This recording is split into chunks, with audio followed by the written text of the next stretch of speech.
উনি যখন একজন আসামিকে গুলি করেন মাথায় ঠেকিয়ে, এই ভিকটিমের মাথায় অনেক চুল ছিল এবং সেটা যেহেতু কন্ট্যাক্ট শট ছিল, মানে মাথা পিস্তল ঠেকিয়ে যেহেতু গুলি করেছে, আপনারা জানেন যে কন্ট্যাক্ট শট হইলে সেই জায়গাটা ঝলসে যায়, সেই জায়গায় যা পুড়ে যায়।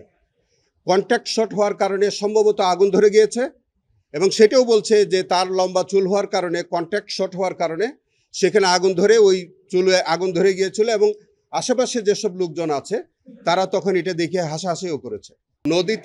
নদীতে যেভাবে ফেলা হতো বলে সাক্ষী বলেছে, সেখানে বলছে যে আস্ত সিমেন্টের বস্তা নিয়ে যাওয়া হতো, আসামিদেরকে নিয়ে যাওয়া হতো, একটা বস্তার সাথে একজন আসামিকে শোয়ানো হতো, সেই বস্তার উপরে সেটার উপরে আবার একটি বস্তা রাখা হতো, সেই বস্তাটার উপরে আবার আরেকজন আসামিকে রাখা হতো, সবগুলাকে একটা রশি দিয়ে বাঁধা হতো, প্রত্যেকের মাথার মধ্যে পিস্তল ঠেকিয়ে গুলি করা হতো।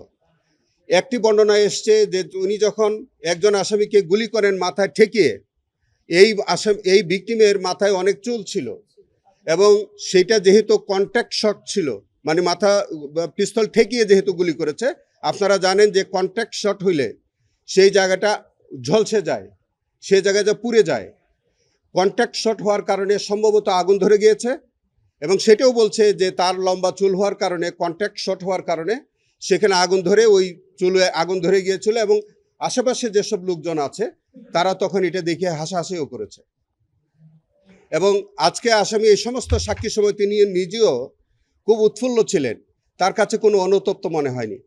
তিনি বেশ উপভোগ করছিলেন যে তার এই কুকর্মের যখন বর্ণনা সাক্ষী দিচ্ছিলেন, তারই রানার তিনি যখন এই সাক্ষ্য দিচ্ছিলেন, তখন কাঠগড়া থেকে আসামি জিয়াউল আহসান বেশ উৎফুল্ল ভরে তিনি এগুলো উপভোগ করছিলেন, হাসছিলেন, কখনো কখনো দাঁড়াচ্ছিলেন। এই যে মানে তার যে উদ্ধত্তপূর্ণ যে আচরণ, তাতে মনে হয় যে তিনি কত নৃশংসভাবে এই মানুষগুলোকে তিনি খুন করতেন। এবং সাক্ষী এইটাও বলেছে যে বিভিন্ন ডাকাতির অপারেশনের নামে সাজানো নাটক দিয়ে মানুষগুলোকে তিনি খুন করেছেন। অপারেশন রেবেল হান্ট সম্পর্কে বলেছে যে বিডিআর হত্যাকাণ্ডের পর তিনি বিভিন্ন বিডিআর সদস্যদেরকে ধরে আনতেন এবং ধরে এনে তাকে বিভিন্ন বিশেষ প্রক্রিয়ায়, দুইটা পদ্ধতিতে তিনি হত্যা করেছেন বলে বলছেন। একটা প্রক্রিয়ার কথা তিনি বলেছেন যে ইনজেকশন পুশ করে হত্যা করেছে, আরেকটা হচ্ছে গুলি করে নদীতে ফেলে দিতেন। এই দুই প্রক্রিয়ায় প্রায় 10 থেকে 12 জন বিডিআর সদস্যকে ধরে এনে তিনি হত্যা করেছেন, এই কথা বলেছেন। সেটা জাফলংয়ে বলেছে যে একটা অপারেশনের কথা বলেছে যে তিনি এই যে আজকের সাক্ষী সহ আরো কয়েকজন আরো কয়েকজন আর্মি কর্মকর্তা, তাদেরকে নিয়ে 2 জন আসামি সহ জাফলংয়ে যায়।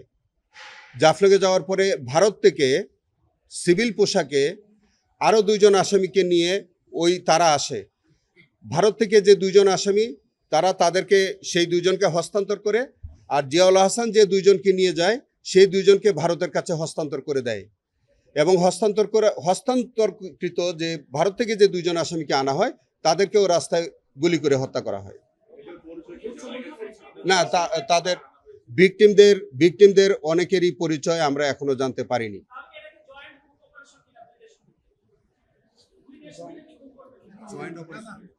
এইটা জয়েন্ট অপারেশন না, এইটা হতে পারে যে ভারতের যারাই আছে, পারপেট্রেটর যারা আছে, জিয়াউল আহসানের অনুসারী কোনো ব্যক্তিবর্গ ওখানে থাকতে পারে, সেটি কোনো দলের লোক হতে পারে অথবা কোনো বাহিনীর মানুষ হতে পারে, অথবা তিনি যে মিশনটা সাকসেসফুল করতেন তার হয়তো যে নেটওয়ার্কটা, সেই নেটওয়ার্কটা হয়তো ভারত পর্যন্ত থাকতে পারে।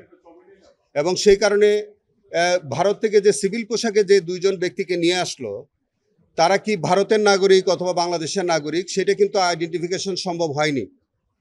তবে এইটুকুন সম্ভব যে আমাদের দেশ থেকে 2 জন বাংলাদেশি ভিকটিমকে তারা ভারতের কাছে হস্তান্তর করেছে এবং বোঝা গেল যে তার বাংলাদেশ এবং ভারত জুড়ে তার এই কিলিং মিশনটার নেটওয়ার্কটা ছিল বাংলাদেশ এবং ভারত জুড়ে, এবং তিনি সেই প্রক্রিয়ায়, নানান প্রক্রিয়ায় তিনি হত্যাকাণ্ডটা সংগঠিত করতেন।